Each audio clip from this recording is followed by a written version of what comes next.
Board of Ed, where it's boring, but it's informational. Thank you. Tons of information going on tonight, as it is all nights. And I took some notes of some items mentioned. The auditor's report dated June 2016, is that going to be posted online? And if so, when? Put a little star, I'll look for it tomorrow. Thursday, maybe Friday. Yeah, I'll look for it this weekend. I got a lot going on. One other thing about the school lunch staff, you got to remember they're only part-timers. They do not get benefits. We are not paying huge amounts of money for them manning that. And it is our parents feeding our children. So I'm going to stop because I know we heard her say that, but that is something that I am not would ever bring to the board to say that we should move over to an outside firm. So. And it sounded like 100,000 versus 250. We're not doing that bad, but can we improve things in the lunch program, like getting those kids moving through the line? It kind of all goes together. Yes, and also the big difference, and we've had this conversation with Jill because I said, where do we sit? We never get to see ourselves compared to other districts. She said, you're great compared to other districts of your size and the amount of students that you have and the amount of buildings. And then she said, well, you know, some places are not serving food anymore in certain buildings. No, that's really never what we're going to do here. So I don't want to take our community residents away from working in our schools and making some money being with our kids. It was not ever thought of by us. But we do have to remember that the Healthy Child's, Healthy Kids, Healthy Lunch Act started 3 years ago. And that's where you see a lot of the slide in all of districts, and because the kids don't like the food. You know, I have difficulty having my 16, 18, and 20-year-olds eat some of the things that they, you know, we're slowly regular tater tots. My kids will not eat the sweet potato tater tots. My family's what we're allowed to serve in the cafeteria. So unfortunately for all of us, they tried to do a good thing by making the meals healthier, and what's happening is kids are eating it less. There's not all that much that we can do to change that because it's very strict guidelines from the federal government. But that's what she was telling us about earlier. She gave us all these different scenarios. I'm like, oh, none of those. We're not going to not feed kids, and we're not going to have our community not be able to work in our schools. So I know, you know, Eileen said it before, and I wanted to say, no, never. It wouldn't be something I would bring to the board. I'll just piggyback on that. All those things are important, and I agree with all of them. What we do need to understand is that that loss that we're taking includes all of the money we paid to the people who work. So you're right. So if you take a security guard that we pay X amount of dollars to, we don't recoup any funds. So when we talk about that loss includes the salaries of the workers. It's really not a loss on the food. If you took out the salaries that they were being paid, just like every other district employee, and separated it, the food program is just fine on its own. You know, but that's incorporating the salaries, correct? Well, that's what I would like to understand. It's supposed to be self-sustaining. Right, but unfortunately, it's looked at as its own enterprise. It includes salaries. Our benefits are part of the cost, and they are high. My thought though is that until we had the Healthy Lunch Act, we were probably making money off of the food program. Is my point. If we were, you know, doing that, we're much closer to breaking. Now that we are, have all this increased cost, it's really not the workers that have cost. Right. You're right. You know, because they're included in that. So if we have to pay a little bit of money to employ some of our people, that, you know, that to me is a small cost of what the program is all about. Well, my concern has always been my concern. I don't care if we take a loss on that, because as long as we feed children. My one concern of last year, if you remember, is what happens if there's a child that doesn't fill out the lunch form that is entitled to the free lunch, and we're not giving that child free lunch because they didn't fill out the form. So those are the kids that I worry about, you know, that are... We don't turn away anyone from being fed. But Mylan, that's also done differently now. It's not always only from the application from your family. A lot of that is done directly through the Department of Social Services. So kids, especially because what was happening was our high school kids across the state were too proud to hand that form in. So they would not go and have a free reduced lunch that they were entitled to because they didn't want people to know that they couldn't afford the food. So what happened is that the Department of Social Services took over direct reporting. So now school districts log on, and the family does that through Department of Social Services. And there are some other forms that come in, some applications that come in, but the large majority is directly through DSS. Oh, that's great. Okay, I didn't know that piece of it. So we're not, so every child is being fed if they want it. I don't believe our monitors are letting children go without eating. So they're making sure that they're getting food one way or the other, and they're filling out the application they have to. Right. We're not letting the kids know. Yeah, I remember having a situation when my daughter was in Boston, and every Friday I would allow her to have the lunch or whatever, and I thought, oh my God, I forgot to give her money. Like, no, Mrs. All this week we'll make sure we feed her. I'm like, okay. Craig, you mentioned the youth programs, and I think you mean the community-based, volunteer-led programs for the younger crowd.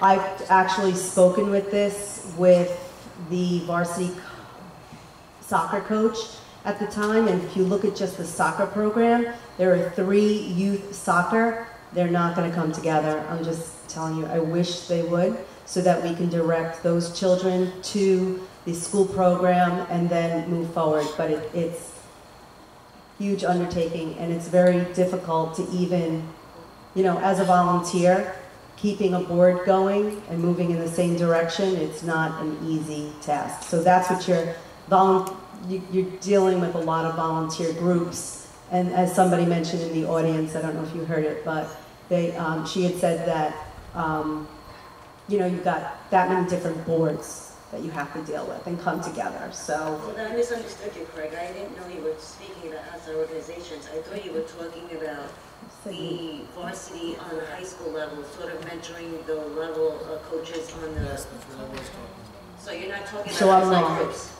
So I think I'm he was sorry. talking about having them available also if the outside group wants to have some guidance or, information as to how to, direct their program to help. Okay, kids I might have thought it was forward. going down a little I don't know if it's outside necessarily running the of entire thing, but making everybody, being accessible and communicating, creating a community feeling Just that of family atmosphere. if the Community, we're all together. If I'm Yep. a field hockey player, that if I start playing field hockey in elementary school or middle school, that it's a family atmosphere from day one all the way up to the varsity program, where it's a mission statement.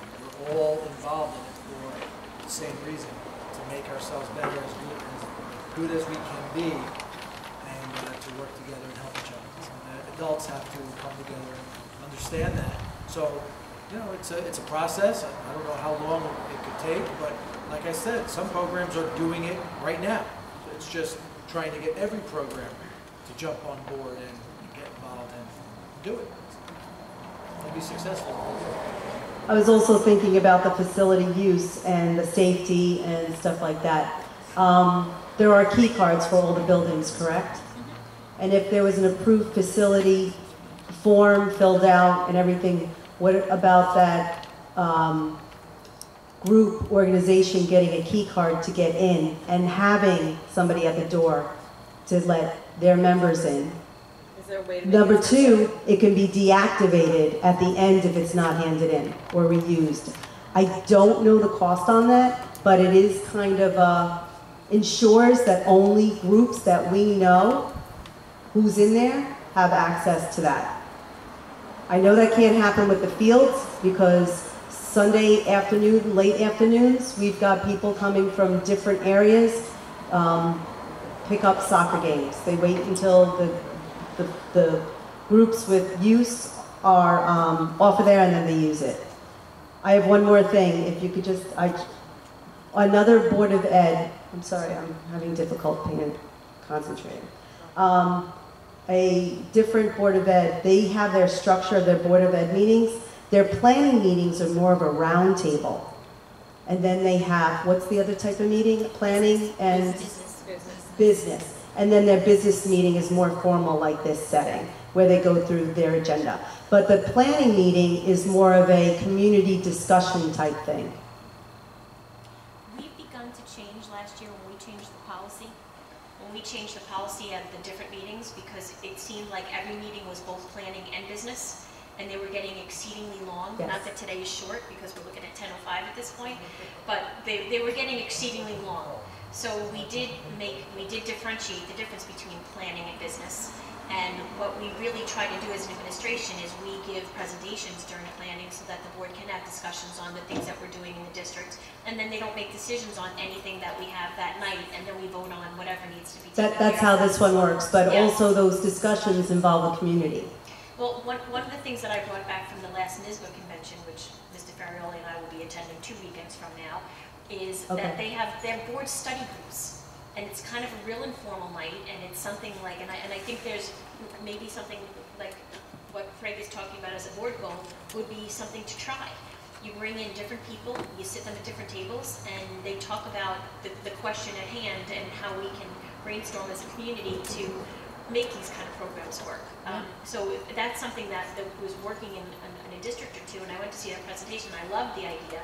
But there wasn't any topic that really came up last year that kind of lended itself to that kind of discussion. But looking at the board goals, I think there might be 1 or 2 things that would be great to hear about from different community residents at more. Especially with the facility use. If you could get the different groups in a room with Nick's goal of mutual respect, I think you come up with a lot of good, maybe even guidelines for nonprofit, small groups, you know, just the who gets charged and or how much, or different fee schedules based on the groups. What everybody seems to think is fair, you know, because it's very hard to implement something from the top.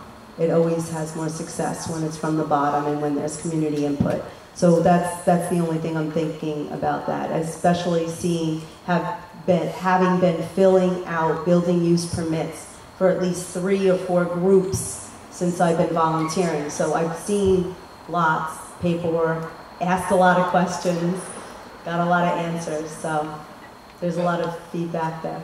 Lynda, remember that woman I kept mentioning to you from upstate?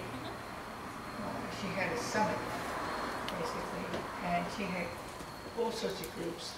I met that woman years ago, superintendent. And I watched that district grow upstate, and the partnerships that are going on, things that are happening, all because of what you're talking about, having all these groups there. I was involved there with her last year, remember? Yeah. I speak with her, and hopefully she's there this year and has a class that maybe you can go introduce yourself to. Because what they're doing in that district, all because of community, which we're losing all the time.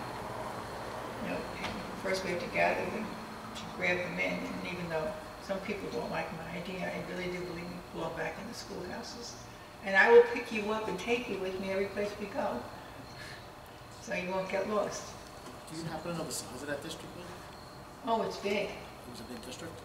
Yeah, Similar to ours? Oh yeah, it was not, you know, and the things that they're doing are phenomenal.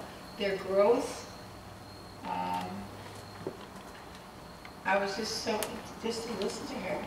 And when I see her, I said, "How are you doing?" You know, and she smiles because we actually Skyped in with them. I just remembered that. But because of the board, they were not interested in education. We had her Skype in, sharing what she does in her district, and then our district at that point was pretty negative on anything like that. So it went nowhere. There's a lot of information out there, and it's just a matter of having enough people and volunteers to get it. Right. So, I mean, it's not all on administration either. It's on the entire community. Right. So it's just a matter of cutting it up in pieces and getting people to get the information. What you're talking about and what I saw up there and with the kind of staff we have, I do think we could do that. A little hard, you know, it's hard getting community, as we all know. I don't know, I think I know some of the reasons. But, you know, I think if everyone works hard diligently, I mean, you guys are faithful and committed, and I'm sure that there are other people that can get committed, but you have to get them out. Thank you. Thanks, Terry.